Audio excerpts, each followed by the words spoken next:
Hey guys, it's the Plum Dot here and welcome back to my channel for another speed build. Today's home is called the Odegaard and I built it at 20 Foss Road in Aurora Skies. Now when you first go into Aurora Skies, there is another house on this lot, an empty house. So I decided to bulldoze it and build the Odegaard here. So I built this home for Jessica92's Sims 3 Season 2 all-in-one Let's Play. That's a little bit of a mouthful.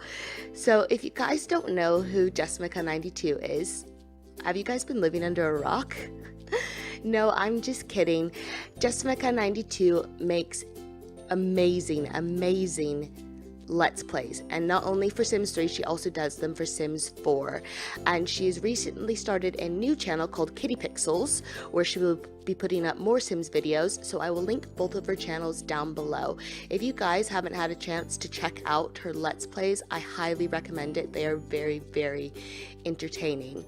So the backstory for the Odegaard was that it was originally a deserted farm and a family came along and wanted to renovate it and make it into a home. And as I was building it, I really wanted it to exude Hygge, which is spelled H-Y-G-G-E, and it stands for, and it means coziness. Now not only does it mean coziness, it's more of a feeling, and it can exude the feeling of family and comfort and warmth as well. And so that's what I really wanted to portray with the Odegaard. So Jessica92 asked her viewers if they would build her a home for her Season 2 family. She started out Season 2 building her own house in Aurora Skies, actually just around the corner from where I've built the Odegaard. And the family started to expand, so she was ready to move them. So when she first started Season 2, the family consisted of Faye, who was an elder, Caitlin, her daughter, Johan, who is a vampire and Caitlin's sort of love interest, and then a plumbot, sorry I had to think about that and not say dot because I'm not in it, a plumbot called I Before You, and then another plumbot joined the family called Siron, I believe, and the family also had a lot of critters. So she asked for her viewers to build a home so that she could move the family into something bigger, and she didn't have any style requirements on what type of home that she wanted. She just sort of asked for a 4-bedroom, 2-bathroom home with a room for the critters, so snakes, turtles, rodents, and I think that's it. So that is what you will see in this house. Now I have to say, when I first started building the Odegaard, I had a brilliant idea. Because I wanted to get it done quite quickly, I thought, I'm going to film this and I'm not going to cast on camera. I'll be able to get it all in one video and it'll just be perfect. Obviously, as you can see from the title of this video, that didn't happen. When I built this, when I built the Odegaard, and after I was finished filming, I had 4.5 hours of raw footage. Yes, 4.5 hours. And I was so disappointed in myself. I was like, I didn't recolor on camera, and I still have so much footage. And to top it all off, 4.5 hours of raw footage, didn't even recolor on camera, and then I spent probably about 6 hours recoloring this house. I'm a mess. I don't know what's wrong with me or why I'm so incredibly slow. So the Odegaard will be coming to you guys in 2 separate parts, and there won't be any casting or recoloring done in either of the parts. You'll have to stick around for part 2 screenshots to see how everything actually turns out. So if you're looking at this and thinking, what the heck is wrong with the plum dot? Everything is just really ugly and default. What was she thinking?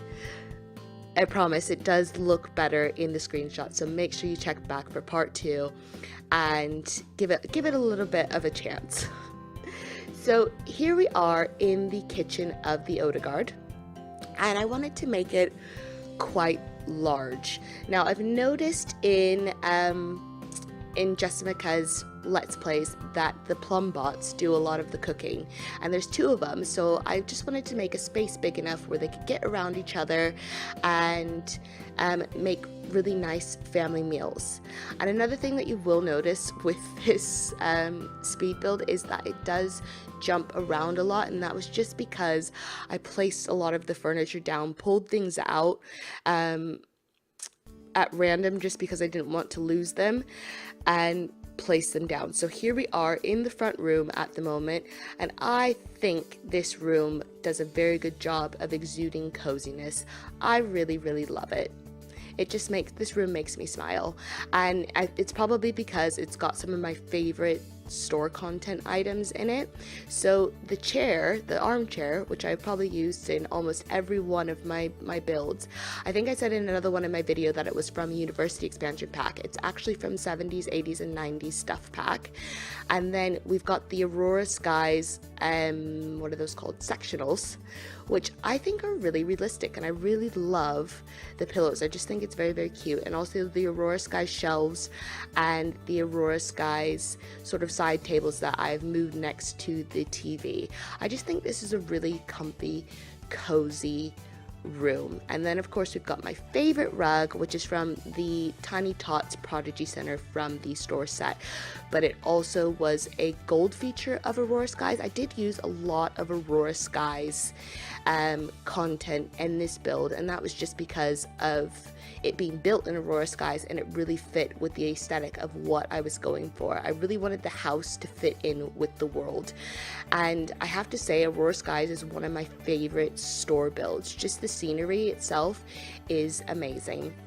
So here we are in the little critter room, and like I said, I believe it's a snake, a turtle, a gerbil, and I put in a little fishbowl. Now I actually watched the episode where Jessica 92 moved the family into the home, and they actually had 5 critters, so she had to set one of the snakes free, and I felt so incredibly bad. But maybe at some point she could get another snake and put it elsewhere. I'm not sure. I'm really sorry about that, Jessica. So I wanted to decorate the critter room with some cats and dogs pictures, even though there aren't any in the home, but maybe in the future they could get some cats and dogs. So just off the entryway, I wanted to put a computer desk, because when I was building it and laying out the rooms, the entryway was initially very, very large. So I separated it, and I decided to put in a little computer desk, a couple of bookshelves, and also a chess table, because Johan is in the law enforcement career, and so he needs to keep his logic up. And yeah, I just thought this was kind of a nice little corner for sort of your study area, if you like.